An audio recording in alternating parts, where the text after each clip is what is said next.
King is back, baby. I'm on gas. Yo, Fresh Wheat. He's fat. You there, sitting at home, acknowledge me.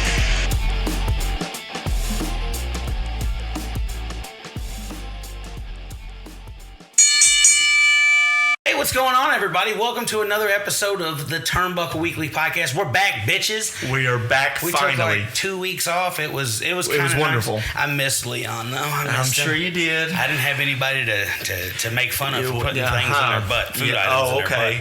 butt.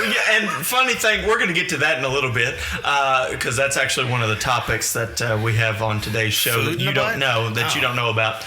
But anyway, continue. Oh, well, I was just saying, like, this episode, I'm a little. You're a mark. I'm a little prepared, but I'm unprepared because we're bringing a knife to a gunfight. You see That's what I'm also saying? true. Because I'm just not even gonna like waste any more time just because I want to get through this and do this episode we've been waiting on for a while. We've been wanting to do this ever since we started it. This was where we wanted to end up, That's around true. in this region here. So without further any other bullshit, everybody, this week we have Alexander Knight on the show. How you doing today, buddy? I'm doing good, and it's a pleasure to be here on your podcast today.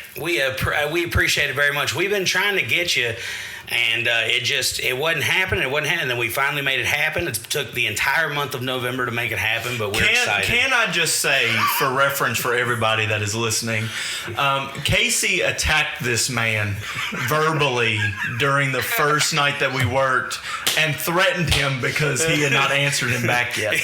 Let that be known. Let that be known that he went and scraped the bottom of the barrel and then come back to me, which I found was extremely disrespectful. we're going to move on past that. But, I don't want to bring up bad memories, but if he ever talks to me like that again, I'm gonna tap his ass out. Listen, it's like this. To be able to get up to this episode, we had to set the goals low. Santos. Oh. You know what I mean? Hold on. Whoa. And then we could work our way up here. Whoa. Now listen. Now you're going to start more heat with the rest of the locker room because you said we had to start low. Prior to having AK, we had CCW and Ray Waddell. They are going to hate you now, and I'm going to love every minute of it. No.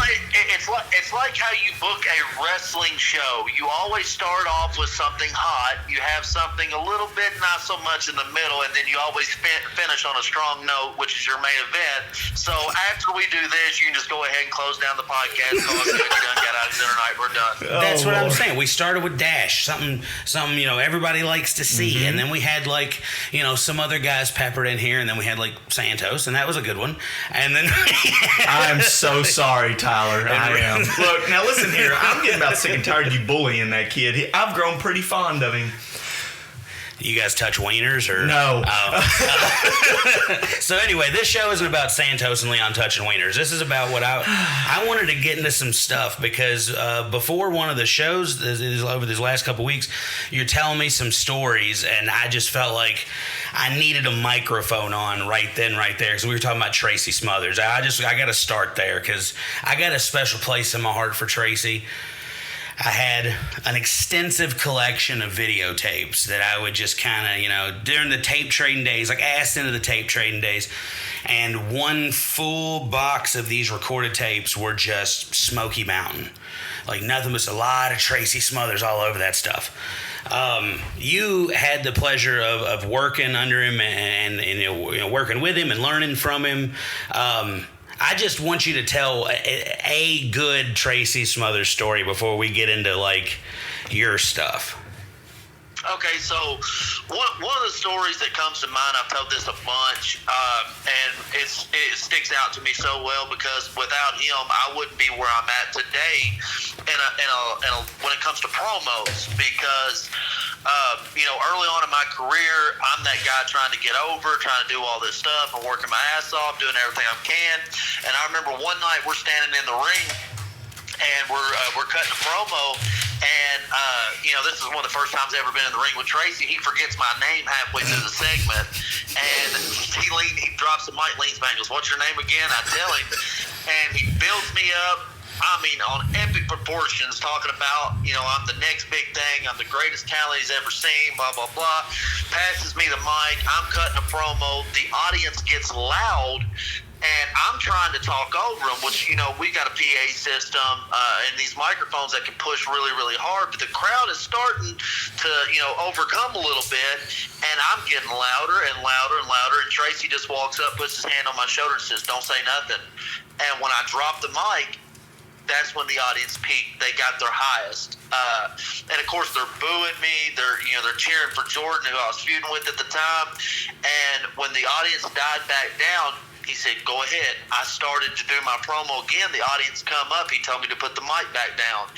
And right then and there, in that 30 seconds, I learned more about promoing than I have in the previous 3 years, because it was, why step on a reaction that you were trying to get? Yeah. You've already got the reaction. Why keep going? And I learned so much from that man, and that is probably my favorite story to tell, is because in 30 seconds he taught me so much. And that man is, like, in the wrestling business, is completely underrated.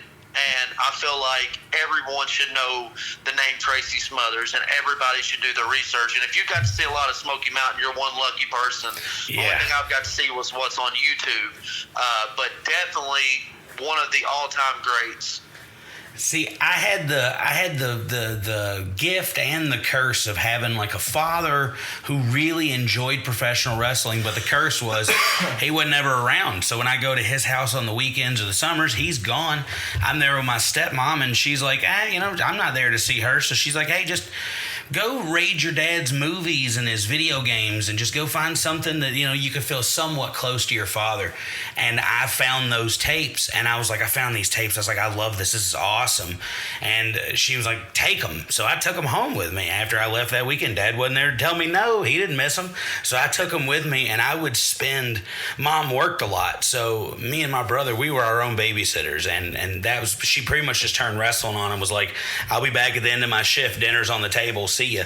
And she would bounce and go to work, and me and my brother would sit there and be like, okay, you turn on Nitro, I'll go upstairs, turn on Raw with our illegal cable, and then after it's over, we'll watch some tapes. And like, that's all we did. We consumed wrestling. And I actually didn't find Tracy first on a Smoky Mountain tape. It was on an ECW like little thing that I had saw where he was with the FBI, and it was hilarious because he's not Italian at all, and like, that's the whole gimmick. But watching his devotion to going out there with Nunzio and Tony Mamaluke and like go out there and play the character, do the like emoting and everything else, it was the funniest shit in the world. I love that dude.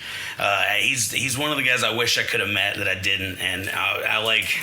That's another thing that I really love about what's going on in the WWA is you guys get the fortune of having these names come in there and do these, but more than anything, you guys also have a roster of names just amongst yourself, and you've been amongst those top names for quite some time. So to be able to tell your story correctly, I do want to be able to start at the beginning, and that's the best place to start, I think, unless you're in a Tarantino movie, and then you can start where the fuck you want. But in this case, I want to start at the beginning. So you've been with WWE since pretty much day one, correct? Or am I wrong with that? I started in September of 2009, September 21st or September 17th, 2009. I started. It was my very first match ever, and I actually joined the company and started training just like 6 weeks prior, and then got thrown into a tag team, got thrown into a match right away within just a couple of months, and ever since then it's been one hell of a ride. One thing leads to another, and as we'll get into as this podcast progresses. Now, when you all did the Logan Legit tribute video that you all did, which I watched and it tore me to pieces, but Ray had mentioned that you kind of annoyed him a little bit. You were just kind of the kid from the alley who came to the shows, and then, so how did it go from you kind of wanting to prove yourself. You're kind of the oddball out to now being member of high society, joining the group. Multiple time champ. How did yours and Ray's relationship really get kicked off? So, like Ray said, our relationship early on, once you realize, I look older than what I am in a lot of cases. I was 15 when I started wrestling. Oh, wow. And I'm a 15-year-old kid that this is pretty much ever since I watched, Monday Night Raw for the first time. That's exactly what I wanted to do. And now there's someone, in my town that has a ring in their backyard that's doing this. I kind of looked up to Chris and Ray and Jordan and Dakota and Josh Barnes at the time. And I was the annoying kid that it's all I wanted to talk about. That's all I wanted to do. And don't get me wrong, those guys were all about the business. The same way that you grew up, just glued to the TV and studying wrestling. There's similarities between y'all's stories that are almost identical. And I didn't have that privilege because I was raised in a home that was of a Pentecostal faith. So the home that I was raised in didn't have television. So only time I got to watch wrestling was going to see my grandfather. And of course, I'm only consuming Monday Night Raw and SmackDown. That is it at the time. WCW just closed. This was, the early days of them just closing. Didn't know what ECW was. And then, once Ray was introducing me to this stuff, I annoyed the hell out of Ray. I pestered him to death. I had to be the most annoying kid on the planet. Because, I didn't have that ability to just study tape and watch endless wrestling and all this. So, of course, I'm like, who's this person? Who's this person? And, at the time, at my age, I should have already known if I was that big of a fan, but I didn't. I was coming in blind. Right. So I was very annoying, and I can see that now.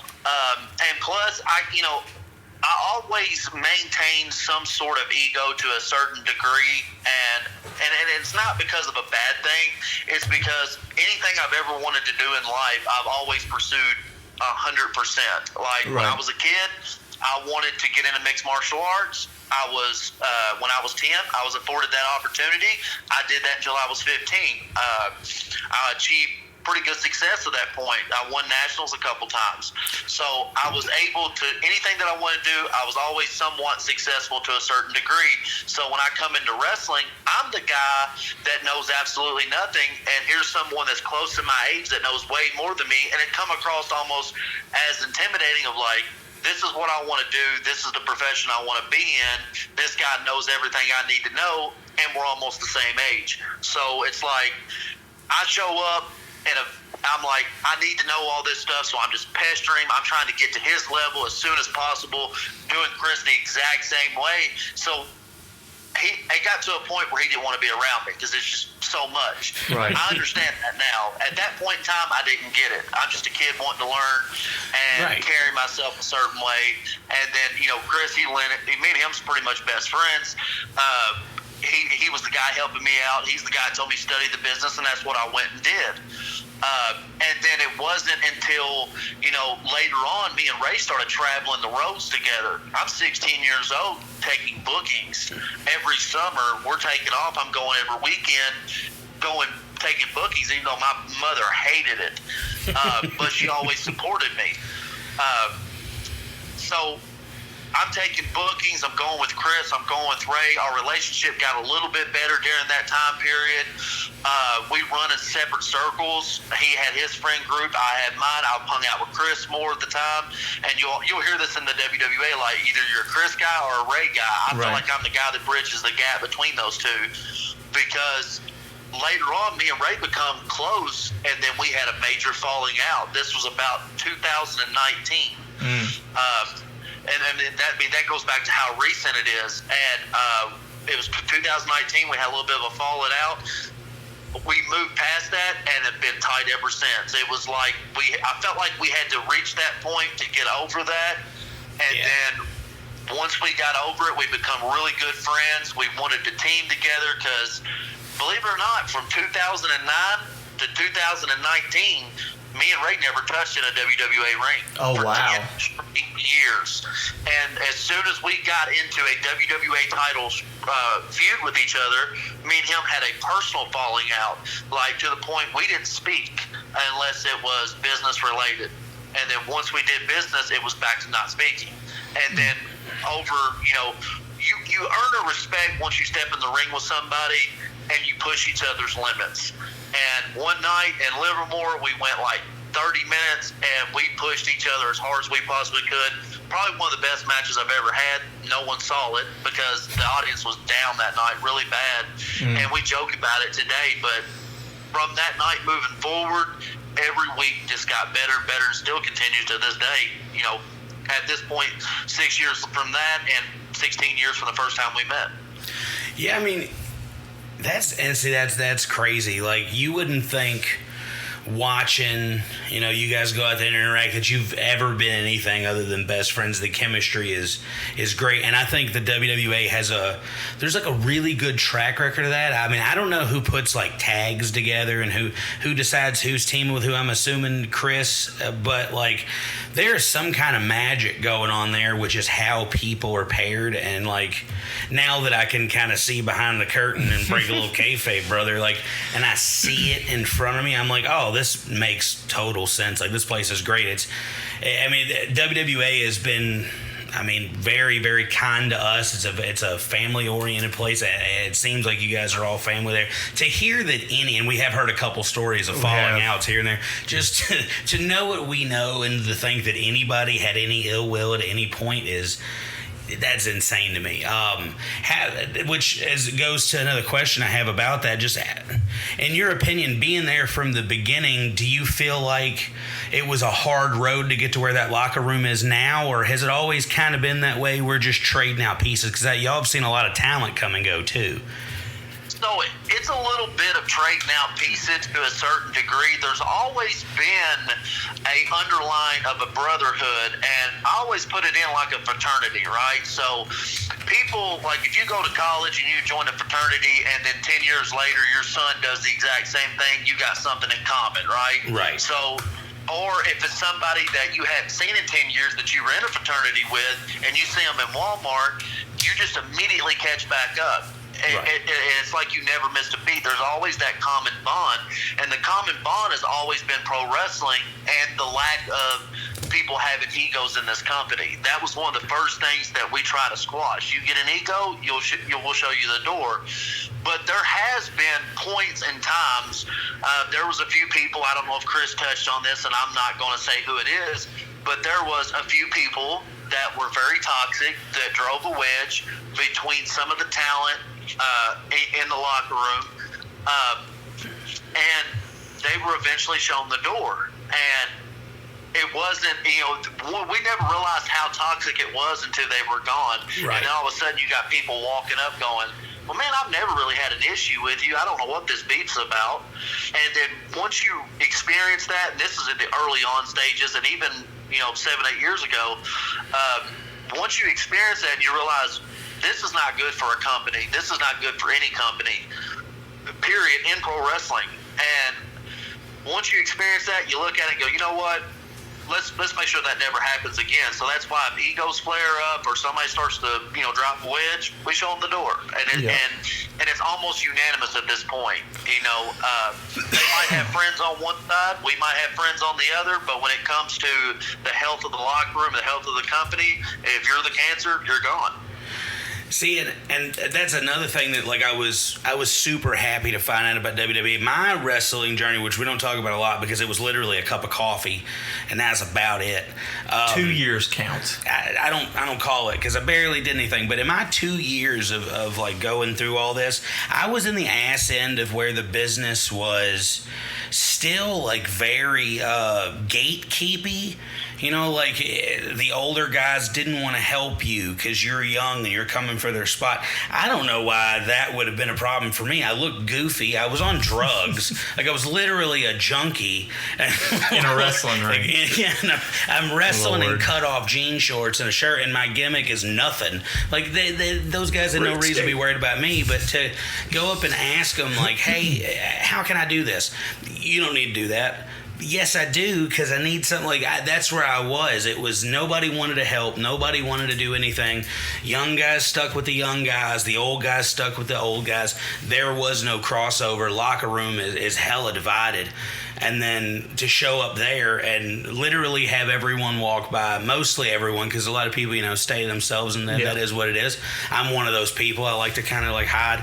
But to have most everybody come over, shake your hand, say welcome, hope to see you stick around for a while, go up to this guy over here who, he's like my little brother, going through this training, watch everybody come up to him and give him advice and tell him it's okay when he's in his head. And it's a really awesome thing. It goes to something like Chris posted today about, what wrestling and the WWE meant to him. And he told no lies. The company is exactly that. And I do know some of the stories you're talking about, but Chris didn't tell them to me. Y'all had some people that talk too much that I We've knew. been filled in, but we're going to leave it at that. Yeah, So. and I say had because it's past tense. But So, I want to elaborate on that a little bit while also touching on my career, all right? So, I started in 2009. I'm in the backyard. I'm getting into this wrestling. I'm loving it, right? Of course, when you're in the backyard, weather predicts it, but we still pretty much run every Saturday, 3 to 6 every Saturday, and we would draw anywhere between 150 up to 300 fans at one point in that backyard, to the point that the city stepped in and was trying to shut us down. Right. So, and I'm pretty sure Chris probably touched on that. Yeah. And eventually they were successful. They had to go through the state, but they was successful. But you're taking a kid that just turned 16 years old. He's found something he loves, so we start taking bookings.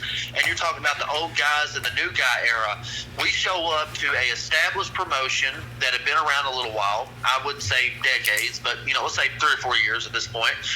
And it was very much that way, because you had me, Ray, Chris, Jordan, Dakota, and a few other guys that are hungry that this is all we want to fucking do. We absorb this business any way possible. So we go out to, these bookings, and the old guys don't want to do nothing. They don't want to teach you nothing. They don't want to show you nothing.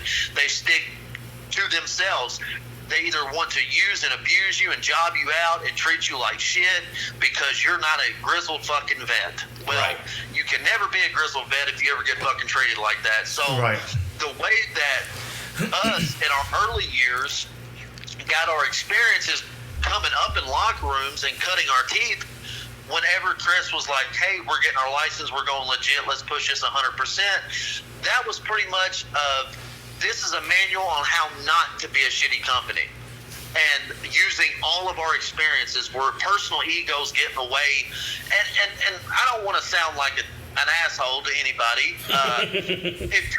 If you are trying to win a belt at a local promotion and you're willing to step on someone else's opportunity just so you can win a fucking belt in front of 30 people, what the fuck are you doing in your career? True. right.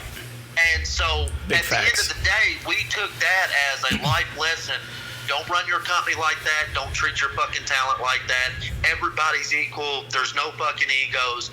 And literally, that was the handbook that got this company started in the direction that it is currently in, is by people like you experiencing that and getting out of the business. And don't get me wrong, sometimes people need to be run out of this business. I'm not against that. But there's a right way and there's a wrong way. Yeah. And I felt like there's a potential for so many good, talented people that would have never made it anywhere else if it wasn't for WWE. Well, see, and that's what I love too, is because, during mine and Caleb's tryout, we were in our heads on the road going there. Oh yeah, And it was Jesus. bad. That was an hour-long ride of But then self-doubt. when we got in there and we did the tryout, and then to go start through training and everybody coming up and, like you said, saying hello, welcoming us in, a couple of guys who, in everybody else's mind have no place in the business. For us to now be a part of the roster and start training, to be welcomed is something that you're not going to find just anywhere, So for WWA to be that opportunity for people who have never had a chance is something that really does not need to be taken for granted, No. if that makes sense.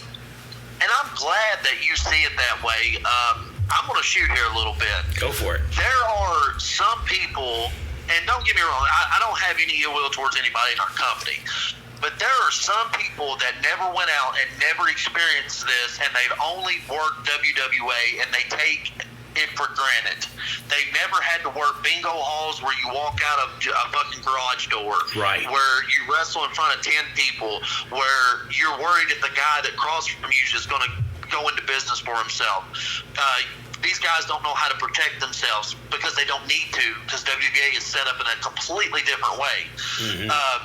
And then they take, why ain't I getting this? Why ain't I getting that? I should be doing this. I should be doing, and they're not grateful.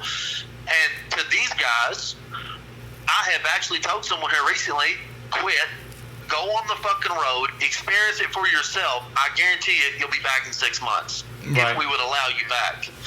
And people need to understand and be grateful like you are. I'm not saying like you ought to bow down to us and say you ought to come in every day and just blow us and think us how good we are. Right. No, I think people that are grateful for their spot and understand is the ones that's actually went out and experienced it. And that's what some people in our company, which don't get me wrong, 90% of our company's homegrown. There's only a handful that's like that. But the ones that have got to go out and experience really, really appreciate what we try to do. Yeah, I mean, it's even like starting to work there, like, you talk about homegrown, man. Like, I'm looking around and I'm like, okay, that's somebody's wife, that's somebody's girlfriend, that's somebody's mom, that's somebody. Like, it's all hands on deck. I've never seen that ever in professional wrestling, ever. So, like, we walk in and we're like, all right, any kind of bullshit we got, we want to check us at the door. I'm going to go in here, I'm going to put my head down, I'm going to do a job I'm supposed to do.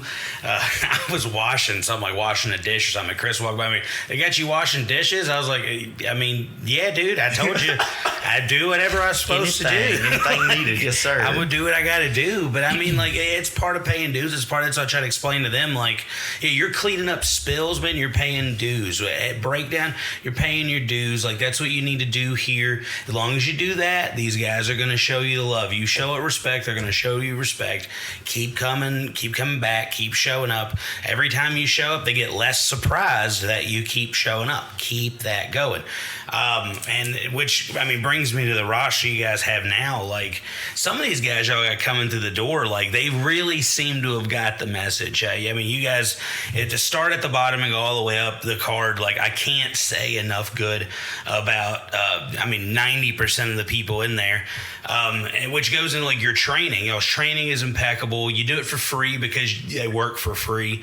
Was that like a Chris idea, or was that just something you guys all sat there and was like, hey, listen, we weren't trained necessarily by, like, legit guys at first either, so, or was it just this makes sense? Well, it's a little bit of both, because, like, I was trained WWA through and through, and all of our guys are. And Chris and Ray are pretty much self-taught, and then they taught everybody behind them. But there was a period in time that Chris went to a school and basically just got his money taken and wouldn't even allow him to touch the ring. You're going to do 1,000 Hindu squats. You're going to do this bullshit. You're going to do this. And never learn a fucking thing. Yeah, and that's crazy. So many wrestling camps right now do that exact same thing. Wrestling's at a peak. People's wanting to get into this business. Yeah. And so, but there's, for every good training school, there's 150 terrible ones, and Chris experienced a terrible one. So, like I said, when it comes to dealing in other locker rooms and the way young guys were treated and how we try to shape the company not to be that way, is the same way when it comes to training. I'll teach you everything you need to know about pro wrestling. When it comes to inside those rings, those ropes, I got you. I'll help you as long as you're willing to learn and listen and be respectful. We'll have zero issues. And we'll do it for free because I want to see you grow. I want to see you progress. And you can do it right here in this company. And it's a trade-off. You can, right now, both of you can go drop $3,000 and go do a 4-week camp at Cody Rhodes' thing. Yeah. And you can train 5 days a week, and you got to do your own home and board, food, everything. And don't get me wrong, you're going to get a hell of an experience. You're going to learn a lot. But at the end of the day, you have nowhere to work. to hone your craft. You have no audience to, base what you do off of, because all this is 100% audience participation. Without them, I'm not out there taking bumps for no reason. True. So this gives you a place to work. It gives you a place to garner experience, and you can move on. We trained Myron Reed. He's now a TNA guy, ROH, done some other stuff. Tony Evans, OVW World Champion at one point. He's currently a tag team champion there. And all these guys were able to launch their career based off of where we are right now. And I feel like it's a trade-off. We come in, we charge you nothing. I'll teach you everything you need to know. You come in, you work for us. You hone your craft, then you can move on. So you were talking about other guys coming into the business. So I have a super funny story. So my wife works at the hospital in Owensboro, okay? And she does ultrasounds and stuff for the hospital. Shouts out to Owensboro Hospital. So we're sitting there and she texts me. She said, "Hey, I have a question." I was like, "Oh, God, here we go." She goes, "I think there's a wrestler that works here." I said, There's probably I said, "Okay, what does that have to..." She goes, "Like, somebody told me he's a wrestler, so I asked him." So she walks up to this guy and she goes, "Hey, are you a wrestler?" And he goes, "Yeah." And she goes, "Okay, cool." She said, "My husband is training with the WWA and is currently training with them." And he goes, "Oh yeah, I used to work for him." And it ended up being Mickey Midas, who is a transporter at the Owensboro Hospital. Yeah. He's a big celebrity down there in Owensboro. He talks you all up, man. Like, he's like, "Oh yeah, they're a great company. I worked for them for a little bit." He's like, "Yeah, tell him to keep going and he's gonna be just fine." So Mickey Midas says hello. There's autographed, I shit you not, there's a little diner that when I lived in Owensboro, I would eat there all the time. They had the best cheeseburgers on the planet. I'm a fat ball of shit, so I'm eating them cheeseburgers. And I'm sitting in there and I look up and there's an autographed like AEW picture of Mickey Midas, because he did an episode of Dark or something like that. And back in like right in the middle of COVID. So he has a picture of him in front of the AEW logo in his gear doing his poses and whatnot. And if everywhere you go in town that's like mom and pop or any kind of owner operated, there is a fucking picture. He just of Mickey Midas. It's everywhere. She told me, because she saw him the other day, and he just got back from Orlando doing a TNA show down there. So yeah. I was like, "You go, Mickey Midas." So Mickey Midas, I'll tell you a funny story on him. Well, so at the point in time in Jeffersonville, Indiana, there was Ian Rotten. He was in ECW, and he had a promotion up there called IWA. Right? So, and they're very notable for CM Punk and Claudio Castagnoli and Chris Hero and some other guys that went through there. I'm jaded. I'm the type of guy that's like, Ian Rotten booked them. It's not like they were homegrown talent there. I'm the guy that shoots down other wrestlers' hopes and dreams when it comes to that thing. So I'm like, yeah, you want to work for a company that booked the guy that made it? Okay, congratulations. But I went up there and worked, and they had this thing called a tryout show. It's where you come in. They don't have any of the regulars on the show. It's all new guys, and it's promoted as a tryout show. Me and Ray teamed up against Mickey Midas and Myron Reed and did a hell of a tag match, had a really good tag match. And when we were walking out, and this whole premise for me even going there was to never get booked again. I didn't care. It was about going and giving them a match that Ian Rotten would see, notice, and want to continue to book them. Well, on my way to the curtain, Ian Rotten meets me and Ray halfway back, and he said, "It takes two to tango. Y'all are welcome back anytime." Gets in the ring because they won. Gets in the ring, does a big speech about how it was fantastic, high-flying action, really cool stuff, and he offered them the spot at IWA, and they stayed there for 2 or 3 years after that. I only went back one other time. But yeah, Mickey and them was so excited, amped up, and nervous as hell. And we went out there, tore the house down, and ever since then, he's been on a pretty good career since then. He's something, man. No, see, that's why I keep trying to explain. Like when I explain to people that like I work on Saturdays at a wrestling company. Like we took somebody there. We had somebody like my old lady went to the show with the baby, and the first one we worked in Livermore. So she could be like, look, your dad's doing stuff he likes to do and stuff. So she brings a friend of ours and her son, and they sit down in the front row. And, you know, we make sure they're set up good and everything. And they're watching the show, and they go to leave at the end. And I was like, did you guys enjoy it? And they were like, you know, we did. And I was like, okay. I was like, but? And they were like, we just didn't expect what we saw. And I was like, what do you mean? And they were like, well, we think, you know, we were going to an indie wrestling show. We think there's going to be light tubes and broken glass and thumbtacks and tables. And there was actual professional wrestling going on. And I was like, yeah. I was like, I wouldn't bring you to some fucking mud show, dude. Like, no, I wouldn't do that to you. Well, that's the curse of Ian Rotten. He started that shit and that fucking reputation that Hate it. made the commission of what it is today in this state is because of Ian Rotten. I don't know if a lot of people know that, but yeah, so Ian Rotten had a reputation for doing all that style matches, and some hepatitis and some issues come out, and next thing you know, the state's cracking down on all this shit, and we went through 20 years of just being scrutinized at every single turn. Yep. Pro wrestling about got killed out in this state because of that man, and that's why I don't really give a shit about it. I got in a fist fight over him one time. Me and one guy. You really? Oh yeah, because I don't like that shit. Even when I was a little kid, like I didn't like it. It's stupid. I did backyard wrestling with my brothers and our friends and stuff like that, but we didn't do what we were seeing in the backyard wrestling DVDs. We were actually going out there like coming up with characters and good finishes, and like we might have had one garbage match. I mean, my brother cut my side open with a table because we didn't know that you cut the metal bars off the table, and so I just went through it, and that bar sliced me up good. My mom kicked the shit out of him. But I'd known a guy who he worked for IWA forever as a manager. He was friends with my aunt, like from school all the way up. He's from Louisville and everything up in that area. And we were just talking about that style of wrestling, and he said something about IWA did it the best. And I was like, buddy, saying the IWA does hardcore wrestling the best is like running the Special Olympics. It doesn't really matter, does it?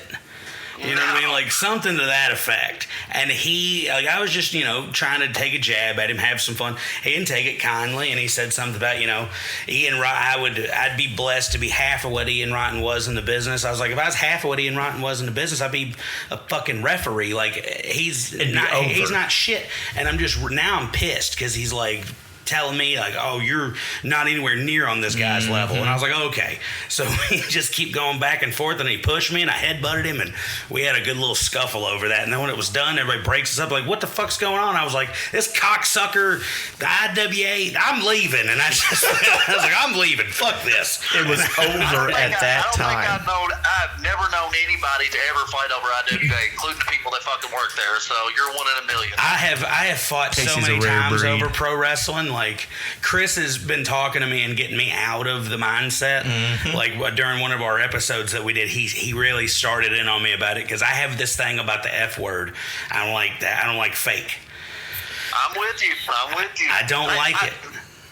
I want to add something to the hardcore, because I don't want anybody to listen to this and go, well, you've done hardcore. Yes, I have. There's a difference. I've been in matches with light tubes. I've been in matches with fire. I've been in matches with barbed wire. I've been in all the ladder matches, scaffold matches, TLs, every type of match you could possibly think of. I've probably been in it, and I did most of them in WWA. But it was always story driven. There was a reason. Me and Ray did Barbed Wire Massacre, and we bled buckets. It's probably been one of my best matches. But I had to go out there a few weeks after his dad died and say, hey, I spent Father's Day with my dad. Too bad your dad never did and always looked in the bottom of a bottle. And that started off our feud that lasted all year.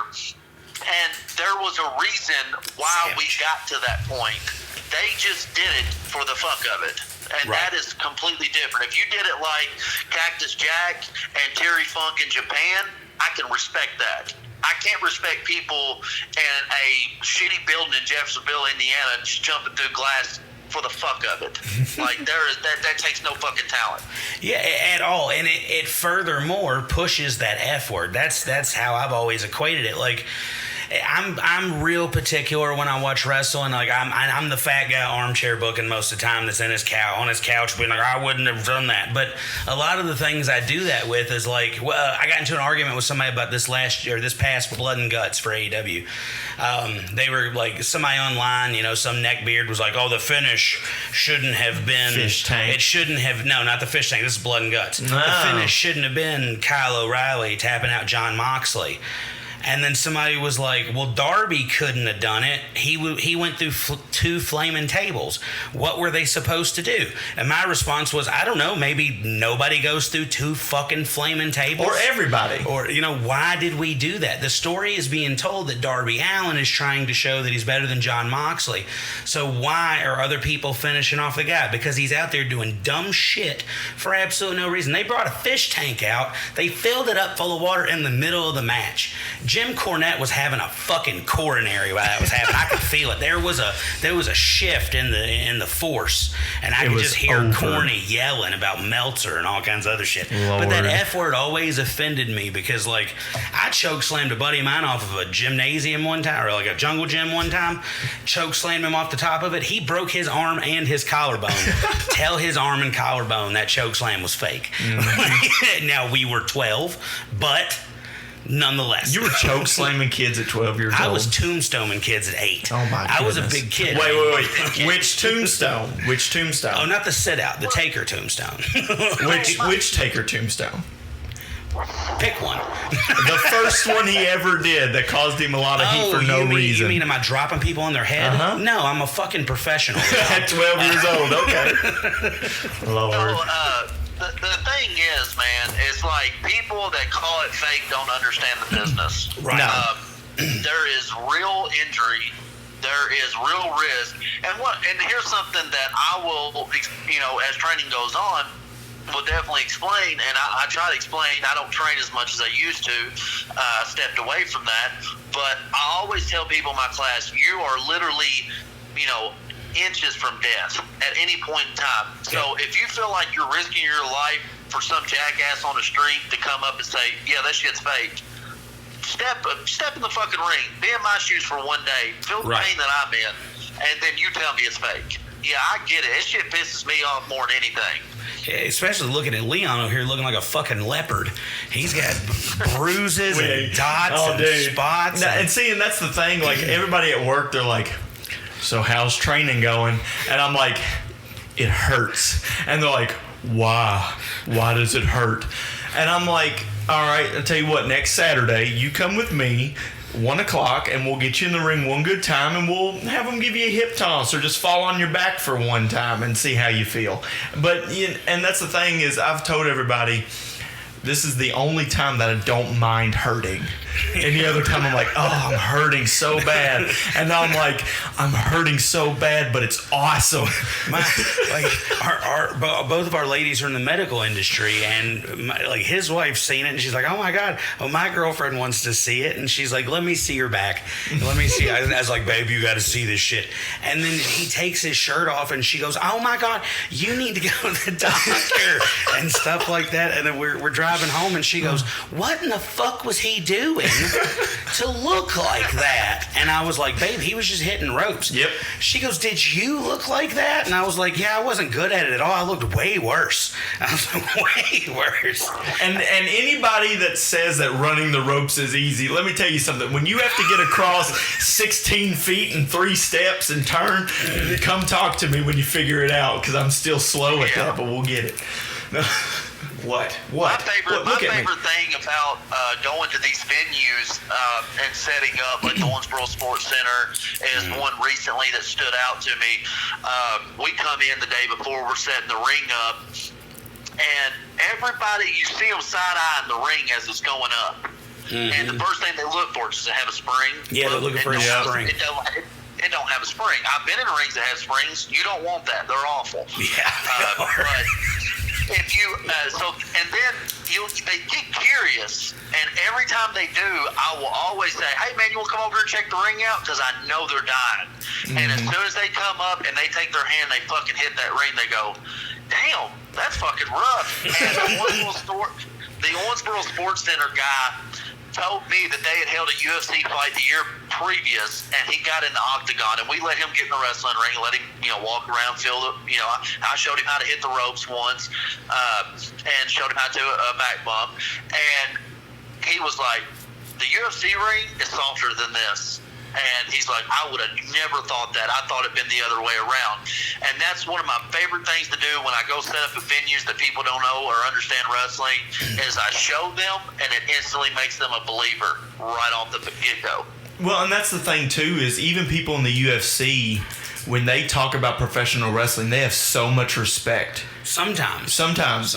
Like, because the strain that it puts your body through is insane. I mean, yeah, you can go and punch somebody, sure, but at the end of the day, you can recover from that. Sometimes it takes longer to recover from getting slammed on a mat and having your back aching or your leg hurting, or it's insanity. I would have much rather, because I did jiu-jitsu and Job Corps because you need something to do. They offered it, I took it. I didn't know nothing about it. I went and did that, and I did that every day for, I don't know, a year. Did it every single day, just going there rolling, getting choked out by my instructor, who was like 5'2". He was 82nd Airborne. He was a bad motherfucker. He choked me out every day. I would much rather get choked out every day for a year in jiu-jitsu than to do wrestling training again. It's hard on your body. People don't understand that. Like, it goes back to something I usually reference to people when they start throwing around the fake word. Back in the day, there was a show called Politically Incorrect with Bill Maher, and he had Sting, he had Medusa, Roddy Piper, and Bobby Heenan, and he just said, so everyone's in on the joke, right? And Roddy Piper's like, well, what's the fucking joke?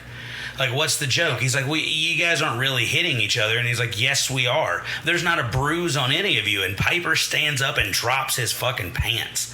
And he's like, metal hip, broken wrist. He's like, I've been stabbed. Owen Hart's dead. Like, go tell somebody else. Go knock on Owen Hart's mom's door and tell her that wrestling's fake. Fuck you. And like, so I love more than anything. Just like, I have pictures of Leon's back and bruise. Anytime someone makes fun of wrestling, I pull it up. And I'm like, really? Look at this. I mean, yes, we're all nerds. Like, Leon's, we talk a lot on the rides home, and he's like, everybody in there's just a big old nerd. I was like, it's pro wrestling, Leon. Like, yes. Like, we are not, this is not a normal life to people. I was like, you go to work and you tell somebody who doesn't know you're training for wrestling, you tell them for the first time you're training to be a wrestler, they are immediately no longer interested in anything you've said to them except that, because it's so unusual. Oh, I've gotten so many like weird glances from people at work that I'm like, yeah, I'm training to be a wrestler, and they're like, oh, really? Well, see, I wrestled in high school, and I was like, no. Pro wrestling. Yeah. Big difference. Yeah. And they're like, oh, okay. So how much is this? And I'm like, shut up, go away. So I do want to. We have gone off on a hell of a tangent, which makes good content. But if you wouldn't mind, I want to go through. We have a new segment that I wanted to start doing. I do not know about this. Leon doesn't know anything about it. I kept it a complete secret from him because I love fucking with him.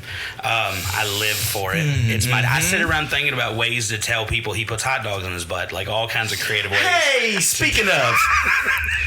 I've seen it. I've witnessed it. Oh, okay. So, AK, are we gonna? So, I went and asked your wife the other night. Before my segment, before your segment, I asked her if there was any other things that you've stuck up your butt besides your Milwaukee power tools or any type of that stuff. What else have you? If I told you, I'd have to kill you. I'm just saying. certain things shouldn't be out in the universe. You know what I mean? All right, I got you. I was watching that first thing in the morning after she posted. I was just scrolling through Facebook doing my normal, like, brushing my teeth and Dude, I trimming died. my beard, and my girlfriend comes to the bathroom to, like, grab her curling iron or whatnot, and she's like, she hears me listen to it again because I've done laughed halfway through it and didn't hear half the shit you said, and then she's like hearing you talk, and she doesn't know anybody's names on the roster. She gives you all nicknames. So you, Ray, Dakota, and Lucas are all high society. That's what she calls each one of you. And I'm supposed to know which one she's talking about when she says it. And then, like, tonight, she goes, okay, which one is which again? I said, okay. I said, do you know who Ray is? And she's like, yes. And I was like, okay. I was like, because she was like, which one's Alexander Knight again? I'm trying to keep their faces because I've only been to like 4 shows. I'm trying to remember who they are. I said, okay, High Society? She goes, yep. I said, so he's not Ray?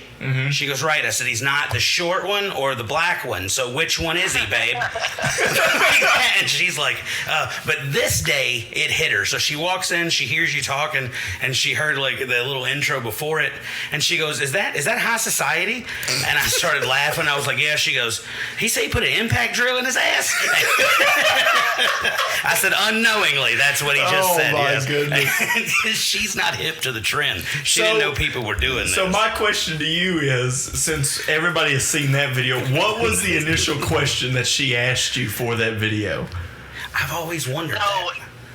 So it was, she said, I was getting ready to lay down because I go to bed at like 8:30 and I'm back up at 3:30 in the morning. But she come in there and she said, hey, I want a video. She said, I just want a video of some of your favorite stuff. Just tell me what you like. And I was like, why? And this goes on for like a 3-minute argument. And finally, I'm annoyed. I'm ready to go to bed. I go, fine, let's go. So she turns it on. And I just start naming stuff and she starts laughing.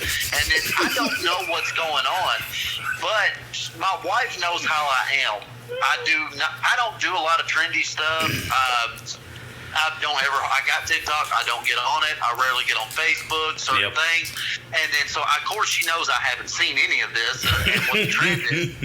So then she plays me the video and then proceeds to beg me for 10 minutes. Can I please post it? Can I please post it? It's funny. And I go, if it'll let me go to sleep, you can post it. Can I just say that the entire time that you were explaining all those things, you look like a kid in a candy store. You're like, my impact drill. And I was like, oh gosh.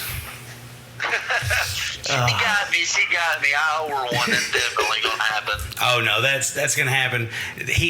But since Leon derailed my segment, You're welcome. I'm gonna tighten this back in. I thought it would only be fitting to start doing it with you, being as like you have a machine gun on the side of your tights. So this is something I'm calling rapid fire. I'm just gonna spit you out a few questions that like are based off of a survey that an interviewer I used to do years ago. He would give everyone a little survey and ask them little questions and give short little answers just to be able to get to know the guests a little better. That way when we do this again, see, we've already got these answers. That's we right. have things. I already got a part So two if you coming. don't care, I'm going to shoot you a couple questions and you just give me the shortest possible, but the best answer you can give for it. You ready? I'm ready. All right. What's your favorite thing about stepping through the curtain? The adrenaline rush that instantly hits, especially when you're right there in front of a live audience. What is your least favorite thing about your gear? Ooh, the dress shirt. I tried to get rid of it. It won't go away. It's a good look, brother. It It's a is. good look. It is a good look. What sound in wrestling do you love the most? I'm not understanding that question. What do you mean by sound? So, like a certain crowd pop, a chant, mat sounds, pyro, just like the little, the sounds that go into the mat. What's your favorite sound to hear in professional wrestling? I know it's a weird one, but I like it. It would definitely be the crowd once you get them on an emotional roller coaster where they're biting for every false finish. So, you get that 1, 2, that's one of my all-time favorites.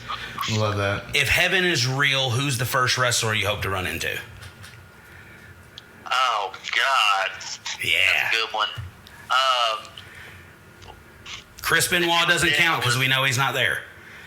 Who? Chris Benoit didn't count because we know he's not in heaven. So. That's so fucked up.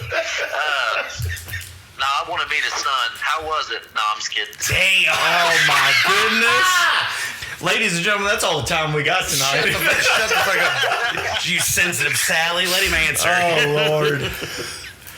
So I would have to say, like Andre, like where he's been, what he's done, and what he's experienced, and the stories he could have, it'd definitely be Andre. What is the worst pain you felt from a foreign object? Ooh, a boom mic. So Really? If you see right now, you got Alex Breda carrying around a boom mic. Yeah. We did that 10 years prior. I was wrestling WB Hall of Famer Tatanka at the time, and I had my own cameraman entourage, and one of them had a boom mic, and one of the spots was Tatanka was going to die. By the way, they were going to crack me in the head. See, we didn't gimmick nothing. That was a shoot 1 inch in diameter broom handle, solid wood, and it broke over my head, and I immediately went down. Wow. What move do you wish you could steal and no one know that you stole it?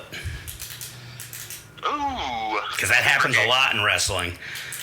Super kick, definitely. Super kick. All right, then I'm going to go one more. What is the emotion you feel the moment your music hits? Oh, excitement. Like, my thing is like, I'm not 100% sure of anything. Like, everything is up for question. Everything's up for change at any point in time until that music hits. Once that hits, I'm dead set, ready to roll. So, especially excitement. That's probably the biggest one. Let me ask you a question. Okay. Going back to the wrestler in heaven. Jesus. If you saw Chris Benoit's son, would you ask him who does the crossface better? That's fucked up. No, I wouldn't ask you. Okay. I would just straight up say, hey, you should have tapped out sooner. That's all. Oh my gosh. Okay. Yeah. So, all right. So, While we're on it, hold on, Leon. You got to let me tell this because it's funny and no one knows this but us. I'm letting it back. So Leon spends a lot of time with me and my kids and stuff like that, and we watch a lot of wrestling. And we'll play wrestle, and I'll get my 12-year-old he's trying to wrestle. His one goal is to get himself medically cleared, so when he's 16, he can start training with the WWA. And so we'll sit and wrestle, and I'll be showing him some stuff, and then we'll really get into it, and I'll get him on the ground, and I'll wrap him up, and I'll start like rolling him over on his stomach. He's like, no, and he's fighting me. I was like, no, I'm about to Chris Benoit you. And he goes, huh? And I said, I don't mean a Xanax in the bathtub. And then I wrap him up in the cross face, and then he taps out and he gets up and he was like, that's not funny, man. That guy died. And I'm like, fuck off, pussy. Go in the other room. Go eat your orange and shut up. So during the over-the-top event, the Owensboro Sports Center, there was a guy that showed up and was in the autograph line. He come through my line and everybody else's, and I took a picture with him. I need to post it on social media, and he had a shirt on it in white text that says, I'm a better father than Chris Benoit, and I had to take a picture with him. oh my goodness. That was great. I love Chris Benoit jokes. I always have. So, speaking of finishes, because that's one thing that me and Casey really enjoy. Yeah, I do love a good finish. So, I am a huge fan, and it's so underrated. But the very first time that I ever saw this move, it was a trampoline wrestling company in Alabama. Yeah, where Fuego del Sol came from. Right, where Fuego came from. Yeah. And there was this dude, and he called it the Extinction. And it was beautiful. Well, then I start on the 2K series, and it's the Dude Buster. Yeah, because of Kalen Croft. Right. Yeah. So how did you go to, I'm gonna do the Dude Buster and see if I can make it work, because it's a wonderful move. I think it's super underrated, and it, like, the first time I saw you hit it, I was like, Casey, and I was like smacking him. I was like, he did the Dude Buster, because I'm a freaking mark, and I was like, he hits it so well. Yeah, he's doing this interview in his wrestling Shut gear. up. I'm not even joking. Gosh, I'm looking at him in his wrestling gear. He's a fucking mark, dude. Shut up. No, I'm not.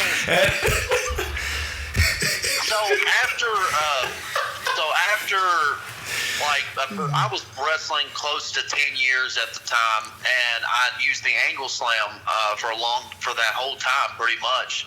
And it was one of those things that, hey, I need to revamp. I need something new. I need something different.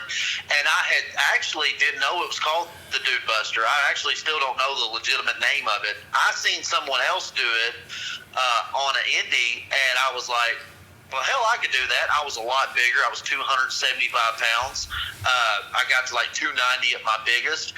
But I was like, if I could hit that on just about anybody, and I don't think there's anybody I haven't hit it on at any point in time. But I seen that, and I thought, you know what? That's a hell of a finish. And I had the same kind of remarks that you did. Like, that's awesome. That's a hell of a finish. It like, looked it's like a great. reverse tombstone to a certain degree. So I was like, definitely, I'm going to do that. So I pitched it to Ray. We sat and talked. He's like, I think it'd be a great finish for you. So I started sprinkling it in. Look, it's a mix. It's a mix between the Dude Buster and the Axe Driver. Okay. Axe Driver, yeah, solid, yeah, Fade to It's Black, solid, whatever you want yeah, to call it. it's solid. I do know someone you haven't hit it with. You ain't hit Big Ray with it. Don't get me started on Big Ray now. Oh, Come on off now. Con, I ain't seen. If you hit him with that, his feet are gonna hit the ropes no matter where you hit him with it. Yeah, I call him my big bitch.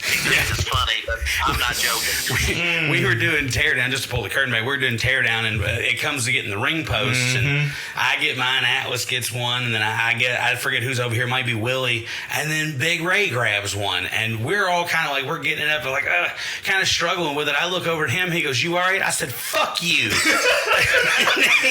He's so strong. He goes, "Why?" I said, "I'm sitting there struggling with this. You're carrying it like it's a fucking broom. Fuck you." His debut match that you and him had together, or really it may have even been before that when he attacked you. That was just his debut, yeah. So Yeah. the debut when he came out, and you're so wore out. You're like, oh great, here we go. But well, here I go. I'm gonna swing anyway. And then he bounces you off the ropes and hits you with that black hole choke slam. Whose idea was that to put the spin on it? Okay, so,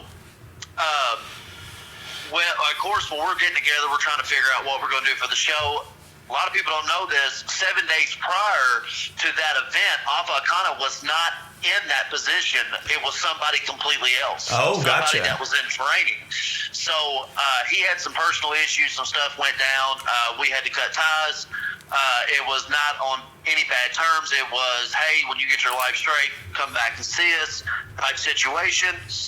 And so I had Alpha, and I was training first class, and he's a very respectful, very appreciative dude. He is. And he's very talented, and he's very athletic. For someone who never did anything athletic through high school, the man's a fucking beast. That's crazy. I got to give him credit.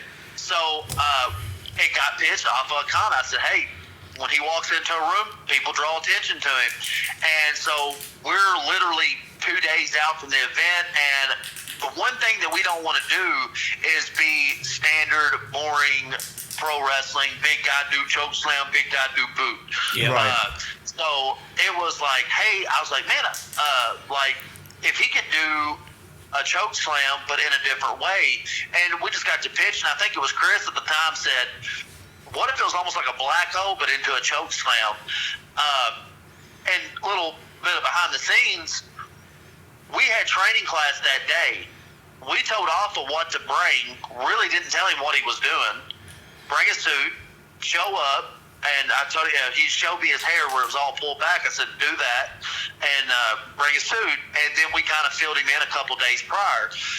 Well, he does first class. We get ready to do second class. We do promo class sometimes. I told Ray, I said, hey, pull everybody back, have them go to promo class. And I kicked everybody out of the building. And it was just me and him in the ring. And I showed him what he was going to do. The first time he ever debuted on a show was 3 weeks into his training. The first time he ever hit that move was that day, earlier that day. I think 2 times. The third time he ever did it, you seen it on the show. That was so good. And the first time you ever seen him in a match was against me, and that was the first time he'd ever had a match, ever. Not even in training. That's crazy. Been to second, he's yet to be in the second class, and he's already done a main event. Yeah. Well, it's like Chris was talking to us about him a little bit because we did our second part with Chris, I think right after Clay comes in with Alpha, takes the belt off you and everything. Like, I think we did Chris, not the second time, not long after that, we were talking about that guy, and I was like, that guy's a fucking monster. And he's like, yeah, we didn't know what to do with him. He's like, we can't have him out there doing spills because everybody's looking at him. And I started laughing because that's exactly what Leon and I were doing. Like, we're just fans at that point. We don't even have nowhere near a foot in the door towards him getting into training or anything. So we're just sitting there, and I was like, look at that big motherfucker standing over there. And I keep hitting him. I was like, look at him. Yeah, it was in Litchfield when we went. He was sitting there. I was like, oh my gosh. He's like 6'8", 8'12". Like, I was like, Jesus Christ, he's gonna eat half the roster. I was like, he's huge. Hey, that light bulb up there needs changing. Reach up there and get that. And then to see him get in there, like, dude's killer. And then like he starts talking and doesn't sound like you think he'd sound. Like he looks like he sounds like an asshole. He looks like he plays that part really well. Nicest fucking dude ever. Oh, dude, he's great. But it's talented. Like, it's killer. We watched him go off the top rope the other night, and it blew my fucking mind. I was like, what are you talking about? Look, don't do that shit in Bowling Green. It'll take your fucking head off. Look, there's not a lot of big men that can do a drop kick, but he's got a beautiful drop kick. Dude's good. And that's just a testament towards what you guys got going on there. But I'm going to tell you what go ahead. I got to tell you something about that drop kick. So, in this 6-man match, you seen him throw a drop kick. All right. So, he had no clue he was throwing a drop kick. He did it once in training earlier that day when he was training with some other guys. And when we got in the ring, I looked at him and said, drop kick. I called it to him right then and there. He had never done it on a show, in those pants, in those shoes, nothing. And I just called it to him immediately. And it was really, really impressive. And I remember the entire locker room was like, the dude could fucking throw a drop kick. I was like, absolutely, this man's a beast. All he's gonna do is put a leg up and fall down. He's already up high enough to hit it. He doesn't have to jump. Yeah, he doesn't have to jump for a leg drop. He just sits. Just sit. But guys, I'm gonna tell you what, we've hit about that hour mark. We definitely, there's a part 2 coming, everybody. You've had a day, so we're definitely gonna let you cut some of your time go. But we do have a final question that we always ask. I'll go ahead and hit it to you. We ask every single guest, never change.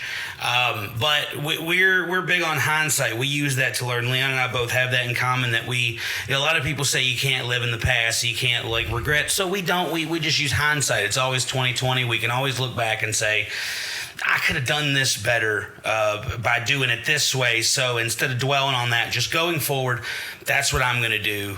So that kind of where the question comes from. Let's say we give you a time machine. You got one charge. You can go somewhere, you can go back. And that one date set in there is the first day you start training with the WWA, the first day you start your wrestling journey. You get to tell that kid one thing, and one thing only, that's going to make the wrestling journey easier. What do you think that would be? It would be 2 things. The first thing would be put your ego to the side. The second thing would be you don't have to experience it to learn it. And I feel like a lot of people miss out on that. Sometimes I can tell you something and you can learn from it and move on, and you don't have to experience it firsthand. So for anybody listening, for you, for anybody, it doesn't matter. And especially if I can go back in time and tell myself, you don't have to experience it to learn from it. Just listen and learn. That's wonderful. I haven't heard one of these answers we didn't like. There is an answer that did keep me up at night. I have to tell every guest about it. You do. It still keeps me up at night. So we had Cortland Moore on not too long ago. We got to get him back on because we barely, just like this show, barely scratched the surface. We had so much fun. We asked Cortland that question, and you know Cortland, so he answers it the way you think he would answer it. And he says, nothing. He said, I wouldn't do anything. And we were like, really? And then he starts going into multiverse theory as of like, Nerd. Or the butterfly effect. What if he did go back in time and tell himself, like, hey, keep your weight under control so the diabetes isn't so hard to take it? Well, if that would have happened, then maybe he never would have met Jen. He kept going on with it. If I went back and told myself as a kid, hey, take better care of your body, I may have never become a wrestler, so I can't take that risk. And I didn't sleep that whole night thinking about that answer. He texted me the next morning and was like, yo, Cortland's answer last night. And I was like, oh my gosh. I literally didn't sleep. I sat on the couch. My girlfriend's like, you coming to bed? And I was like, yeah, as soon as I'm done. And she was, Sometimes, man, it's the thinkers that really, the answers that make you think, that make you open your eyes, that maybe everything that you did in your past ain't that bad. It led you to somewhere. And whether that place is where you want to be at now, but it may not be, but it could be what leads you to where you need to be. So it doesn't really matter. I don't hang on the past. What's done is done. We're moving on. But at the same time, sometimes you can learn from your experiences, and sometimes it's good to learn from those experiences because, hey, you never have a good experience unless you have a bad one first. That's 100% correct, and I can't think of a better thing to say to end this thing off of other than, we appreciate everyone's time.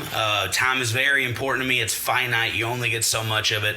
Life is short. So anytime someone gives me an hour, or in this case, 68 minutes of their life, I'm forever grateful. Alexander, we appreciate you coming on. We appreciate everybody listening to it.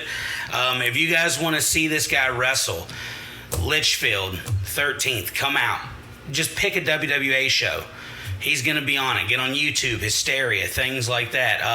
If you want to see a really good-looking young man and a big fat bald guy, we'll be there too. Sorry. When you say that, do you mean like Santos and Harlow, or are you talking about me and you? I'm talking about you and me. Oh. Fuck you. But guys, we love you. We appreciate it. Y'all just take care of each other, love each other, man. We gotta get through the week. We gotta, I'd like to say I'm living Saturday to Saturday. You guys gotta find out what that means for you. What it means for me is going from WWA show to WWA show, from wrestling to wrestling to get through it. We love you. We appreciate you. Y'all have a good night. Thanks, Mom. Thanks, Mom.